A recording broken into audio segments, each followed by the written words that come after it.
अस्सलाम वालेकुम दोस्तों, क्या हाल चाल है। जाट 2915 भाईजान, देखिए एनओसी की कोई नई खबर नहीं है। आई डोंट नो कि क्यों रिपीटू जो है वो चलाया जा रहा है।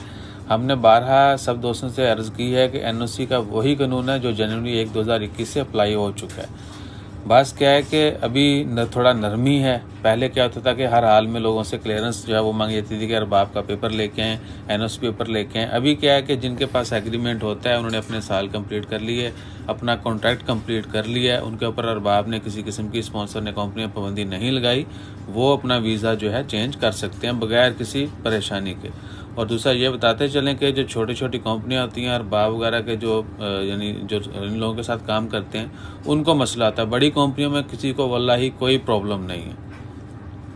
तो बाकी अल्लाह ताला खैर रखे। उम्मीद करते हैं कि आने वाला वक्त सब के लिए अच्छा हो।